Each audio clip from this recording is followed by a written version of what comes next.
So I believe, and correct me if I'm wrong, that you start this one. How do you do?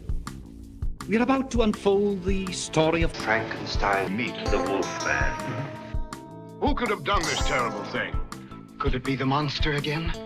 Frankenstein's monster? No, the monster was burned to death with Dr. Frankenstein. He wasn't killed by the monster. An animal bit her to death. I saw the wound on her throat. What animals are around here that can kill people?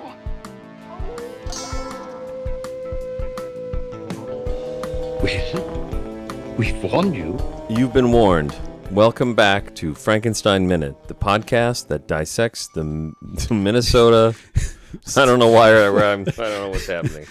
That dissects the Universal Frankenstein film series minute by minute. That's what we do. You know what I mean? That's what the podcast is. That's what we do is we dissect it minute by minute. So this week is 1 minute. Right. And I'm Bill Evenson. And I'm Tom Lang. And the minute, in fact, that we are discussing is minute 47. See, that's good to know. Yeah, I wish you would have told me that before we started recording. So that's all right. We'll go with it. No, yeah, just vamp till you figure it out. Well, if people are joining us on July 23rd, they'll know that in 1994 a composer died. Hans J. Salter? That's yeah. He's a composer, right? Yeah. Is he also a musician? I don't know. Yeah, I think so. I vaguely remember hearing about that. This Who was pre-internet. Did the music for Faro La Faro Lee? Hans J. Salter. All right, and he's got my vote. Yep. 1994. He lived to be 2000. Yes, he did. It was all over the news. Do you think Mel Brooks is still alive? I probably shouldn't say anything. You shouldn't say that now. Yeah, no, don't cut that out. And if you join us on Saturday, July 25th, nothing happened on the 24th yesterday. We are... Well, I'm sure something happened somewhere. Well, I suppose that's true. Yeah. I'm trying to think if I know anything that might happen that day. No, I don't. We are celebrating the release in 2025 of what film? 2025. Frankenstein Father. Young Jay. That sounds like I've just made it sound like... I've made it sound like an English phrase. Young Jay. But it's like, it's not American. So it's like, I don't have the language here. It's Asian. Let's just call it Asian. Okay. Young Jay, a teenager born from illegally sold sperm. Now, is young... Goes to Chi Sung. Is young an adjective or is that part of his name? No, it's part of it. Okay. A physician who had sold it when he was 20 years old. Young Jay demands a so-called compensation for damages, claiming Chi Sung is responsible for his defects. Oh. Although at odds with Young Jay, I can't. I'm reading it out loud, and I can't hear it in any other way than as an adjective and the name Jay. Yeah, exactly. Chi Sung. Now, is it Jung, like he's Jungian? Nope, it's written here Young, which isn't helping. Okay. -Jae. Oh. Yeah. Maybe I'm saying it wrong. Jae. Well, Chi Sung slowly feels a connection to him. Later, Young Jay's father, Dong Suk. Are you serious? I didn't even know. Are you serious? We both heard that at the same time. Oh, dear God. Okay. Oh. Dong Suk appears. Well, now I'm going to have to watch this. And the three of them clash. I bet they do. Director and writer is Choi Jae-young. Oh. So that must be... let's just move on. Yeah. Oh, no. The damage is done. Dong Suck. It's like a... what's that guy's name? Oh, I can't think of his name. Who made 16 Candles? It's like a 16 Candles name. Oh, yeah. Sunday, July 26th. John 13th John Hughes. Yeah. 13th anniversary of Frankenstein's army. Toward the end of World War II, Russian soldiers pushing into eastern Germany stumble across a secret Nazi lab, one that has unearthed and begun experimenting with the journal of one Dr. Victor Frankenstein. Scientists have used the legendary Frankenstein's work to assemble an army of super soldiers stitched together from the body parts of their fallen comrades, a desperate Hitler's last ghastly ploy to escape defeat. Directed by and story by Richard Rapphorst. Okay. I kind of like it, actually, the idea of taking all the fallen Nazis and making an army of super Nazis out of them. That's Frankenstein Army? Because there is also... Frankenstein's Army. Okay. That was a sitcom, wasn't it, in Britain in the 70s? That's right. Yeah, Frankenstein's Army. Yeah. Oh, man. That is rough. I'm There's moving on. There's also Army of Frankensteins, which I believe is maybe that's what I was thinking of. That was Civil War. Okay, so maybe they have this in every war. There was the Cold War one that we were talking about a few weeks ago, too. We should probably watch. We should make this a triple feature. Uh-huh. Everybody, and we'd live stream it on Discord or whatever the kids are doing nowadays. Yeah. And of course, on Monday, July 27th, we are celebrating the release in 1981 of what Japanese film? Frankenstein? The Monster of Frankenstein. The Monster of Frankenstein. In an ill-fated attempt to harness the forces of nature, Dr. Frankenstein creates a monster. Really? Good. That's so far, this is fucking Shelley yeah, all the way. It's right there, yeah. This gentle giant roams the countryside in search of a peaceful life, but is finally overcome with loneliness and despair as his fearsome visage strikes terror in the minds of young and old alike. Directed by Yugo Serikawa. Is that animated? Because I know there's a Japanese be, animated one that's fairly faithful to the novel. Oh, well, this sounds good. Let's go with that. Yeah, what do I know? Description there, it's very Shelley-esque. That sounds exactly right. Yeah, more so than any in this series, actually. Yeah, it's probably true. Yeah. Yeah. And if you join us on Tuesday, July 28th, we are celebrating the release in 1932 of what film? No, Mummy? No. Old Dark House? No. No, I don't know then. Dr. Jekyll, Mr. Hyde. No. I don't know. I give up. You're doing great, though. Am I? It's got to be the next one. You're almost there. 32, which comes after 31. Yeah, That's right. White Zombie. Okay. Was released in 1932 on July. It's a summer blockbuster. It was, yeah. 1932. It invented the summer blockbuster. Yeah, I think a lot of people say it ruined movies. Yeah, Steven Spielberg directed it, I believe. It was about a shark. Yeah. It was called White Zombie, but the shark is half. It's a great white. It's a great white. Perfect. Yeah. There you go. Okay, is that what that one is? Yeah. Well, fine, we'll go with that. And we are also, of course, celebrating the release in 1973 of what French film? Le Frankenstein. I don't know. Oh, really? I thought maybe you'd know it. No. It was directed by Jesus Franco. Oh, God. You know it? No, but... The Erotic Rites of Frankenstein. Yeah, okay, I don't know. After the death of Victor Frankenstein... Two figures vie for the... I can't do French at all. Two figures vie for control of the monster and the radical technology that created him. I went into Hungarian. Segued into, The scientist's daughter, an immortal wizard assisted by a blind bird woman with an unquenchable thirst for blood.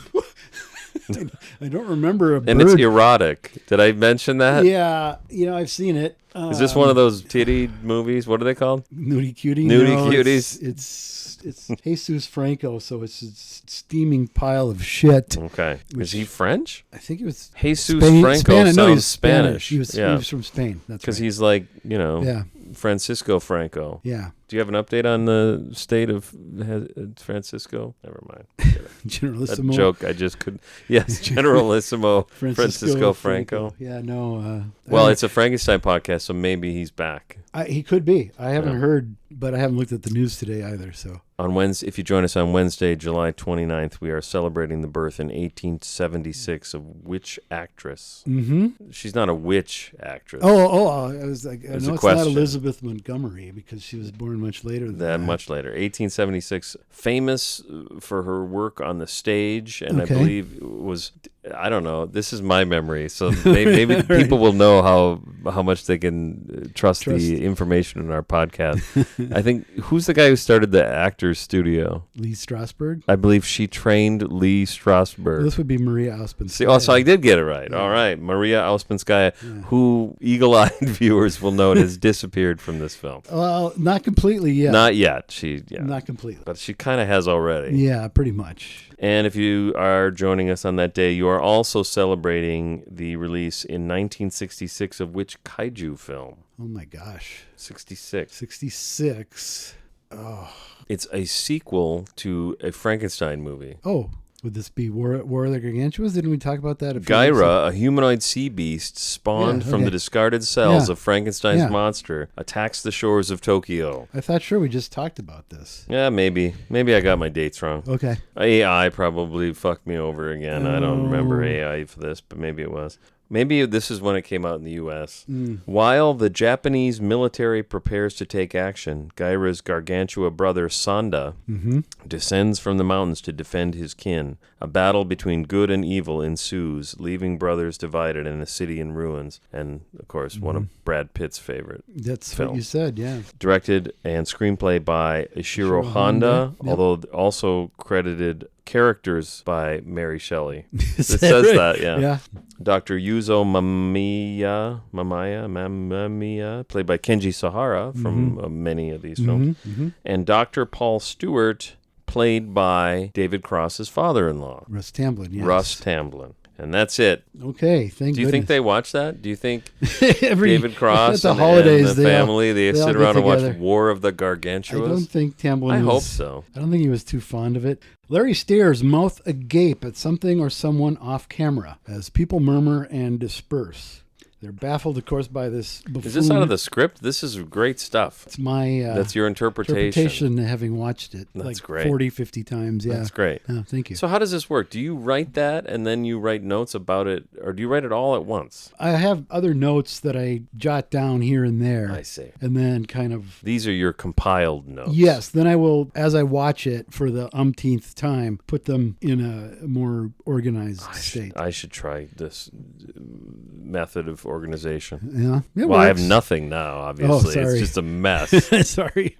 The camera pushes into the return of our dear friend, Dr. Mannering. Yeah, and I thought about that when we were watching. I thought, would everyone know who this is, or is just because we've seen the movie so many times? I think he's recognizable. I think because have we seen him in a hat before?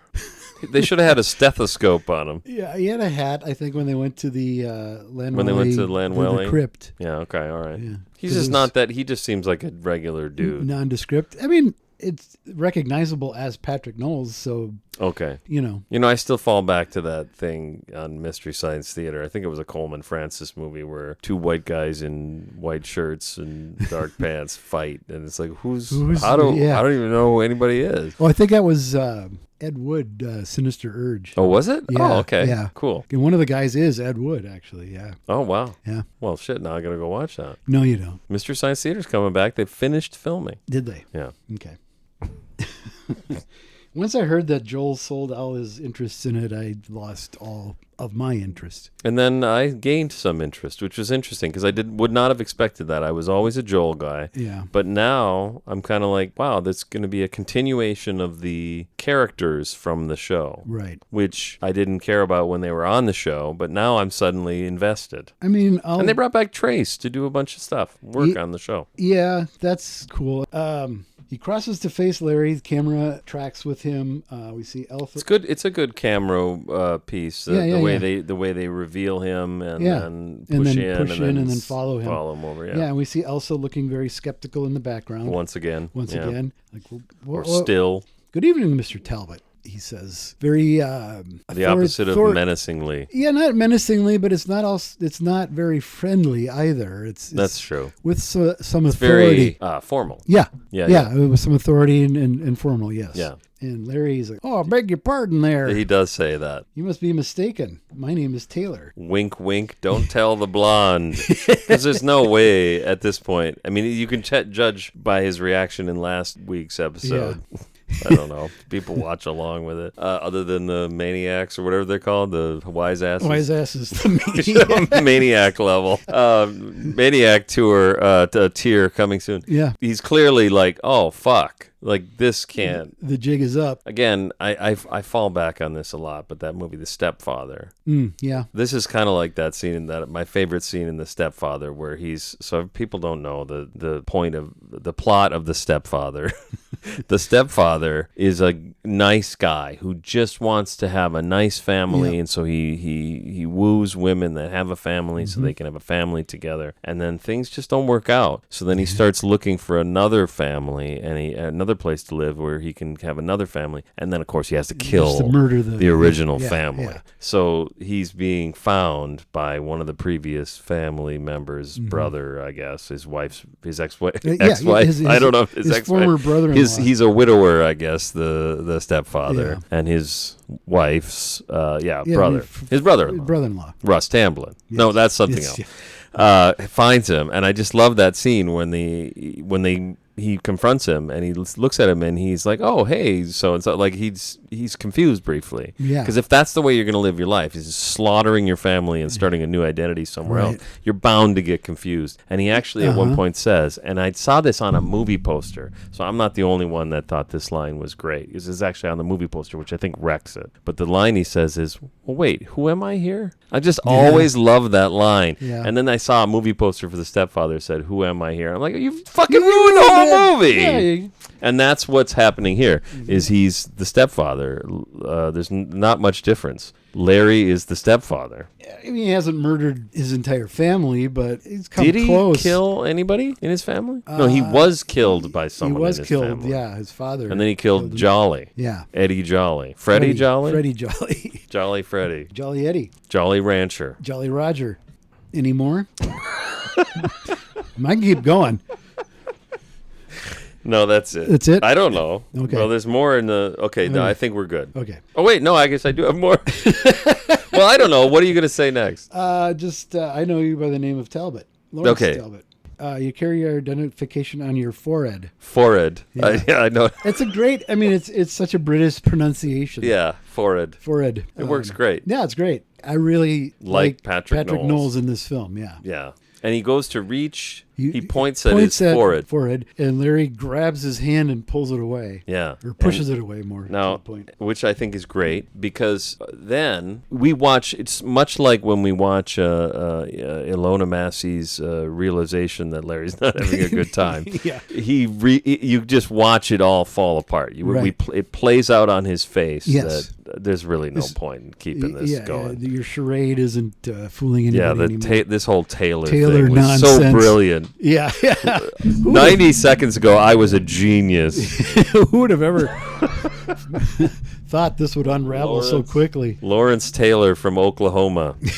There's a difference in the script here. But, goodness. But I don't know if I should go before or after what you're going to say, so I'll just do I it. was just going to say they briefly stare at each other. Then Larry turns away. Elsa watches this as the music in the background resumes. Oh, yeah, it does. But you first hear, and I just only noticed it this time after having watched this about 307 times in preparation. So on number 308. Yep, before the music starts, you hear people like, "Hey, come on, let's go." Yeah, I did hear that too. Yeah. It's like, hey, hey, hey.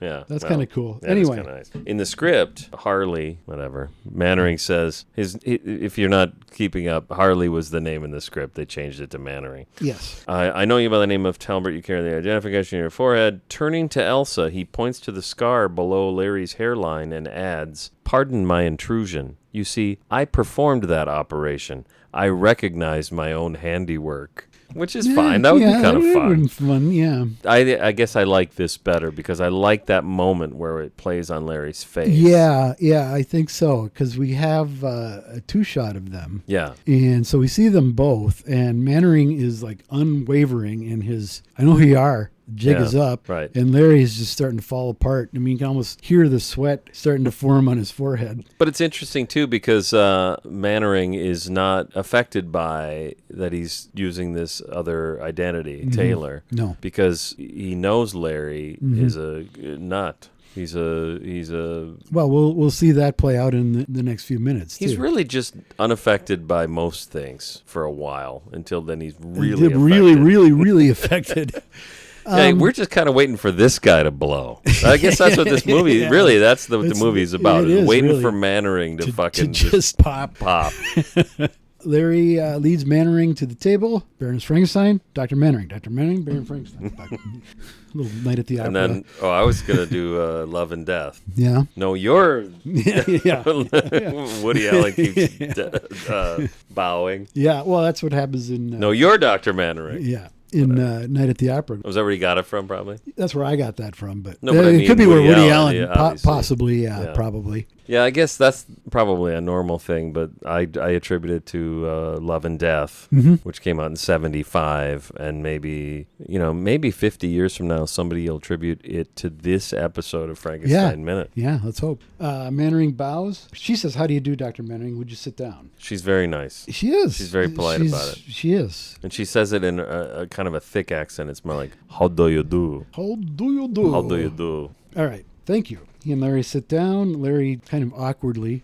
He just sort of fumbles. Well, he does everything awkwardly. I so know, you're going to but have to be more specific. No, but he just sort of fumbles his way to his seat and kind of true. sits down like a dork. And how does it happen that you're here, Doctor? Are you kidding me? It's the Festival of the New Wine. I wouldn't miss this for anything. Everybody in Cardiff is here. Yeah, we got this sergeant from Landwell. He showed up. He brought his bicycle. We got. He gave me a ride on the back of his bike. Or I rode on the handlebars. Handlebars, yeah. I've been looking for you, Mr. Talbot, and you were very easy to find. So in the script, and you were very easy to find. Larry looks at him wonderingly. Harley, people have picked up on what that is now. I don't have to keep saying. So. Harley, choosing his words carefully so as not to give too much away to Elsa, continues, "I followed the cry of the wolf."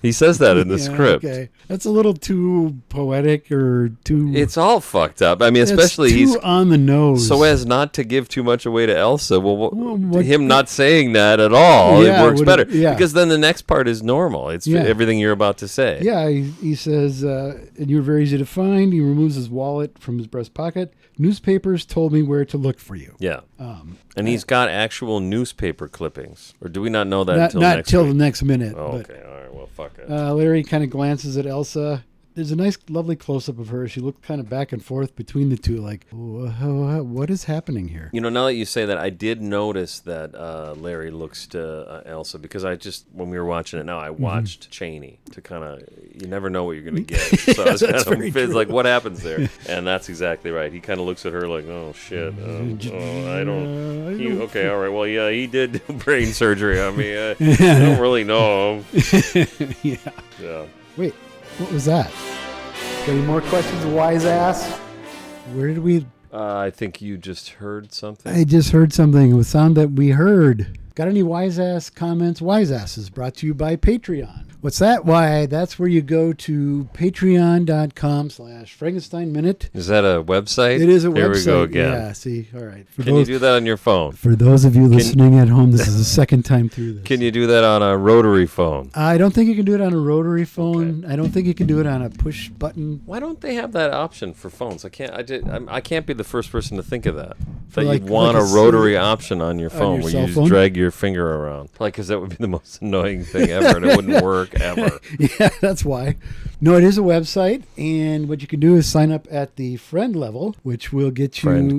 I feel like I'm doing it all over again. Yeah, you know what. You know what to do. Sign up at friend level, $2 a month. You get the episodes a day early. Sign up at the Wise Ass level. Click the Wise Ass button. You not only get the episodes a day early, but you can also comment on them like these fine people here. So when you have your shelf organized like this, I see the Ed Wood section there. Right. You don't have all of the Ed Wood releases. Like, you must have more copies of Plan 9 from Outer Space than just that one. Do you choose one that makes the shelf, or do you sell all your old ones? I have sold some of the old ones, yeah. So do you have like the riff tracks or whatever they were called back then, the Mike Nelson ones? I do. You didn't have like it, or I think they were the Film Crew at the Film time. Crew, maybe, yeah. Yeah, I do have that one. It's also got colorized, which I don't watch. Oh, okay, yeah, I get that. Actually, that was Dawn's when we married. Yeah, she had the colorized version. Well, it's black and white as well on there, but yeah, she had the Blu-ray. You know what I've learned about myself? I can appreciate watching colorized stuff now if it's done really well, which is very, very rare. Yeah. Yeah, and I know a guy that does it. He does colorization on Doctor Who releases. Okay. All right. Doc Ivan writes, Ilona Massey is smoking hot in her close-up at 34 seconds. Yeah? I'd like to mark her with my pentagram. Oh. I have to be alone now. No, she's stunning. Lovely. She is. She's completely stunning. Yeah, she doesn't. It's not like you can't notice her. It's not like you could watch the movie and not notice how stunning she is. She absolutely is just gorgeous, and like Tom Weaver said, classy. She doesn't Well, she has that sort of... Later, I guess, she gets to be a screaming... She gets to be a scream queen, yeah. Scream queen, but But no. even that, though, I mean, she kind of isn't the same as that's true. some of the others, Evelyn and the ilk. Who was involved in the Profumio affair? Yeah, Valerie Hobson. Actually, she's pretty good, too. Yeah. Thanks, Doc. Mike Herman writes, I love the way he tries to keep the Taylor lie going to Dr. Mannering after the spectacle he makes of himself. Yeah. It's just great, LOL. Yeah. Yeah. At that point... Yeah, that's a good point. He's okay. I kind of wish I would have said that. This is why we have the wise ass level, because we were talking about that moment. Yeah, and it's hard to divorce that moment from the previous moment. Right, he has just made a spectacle of himself. Completely, exploded in front of the entire village. Yeah, right. Well, except for two, we'll see coming up. Yeah, there seem to be some people that didn't notice it. I guess I'm not even sure what you're saying. We'll find out. Yep. Thanks, Mike. Vincent writes, I've been looking for you, Mr. Talbot, and you were very easy to find. You've scooted your anal glands everywhere you've been. I followed the trail. And the anal glands are back. This is why we have the wise ass level. It is exactly fantastic. That's you kind of dropped that after a while. You kind of forgot about the anal gland part of it. But I mean, there's probably a trail. No question. No question about it. Okay, and then there's a button that says more posts like this, but then there's nothing there. There's no more posts like that? I kind of hate everything now. Yeah, everything sucks. No, everything kind of sucks. Good.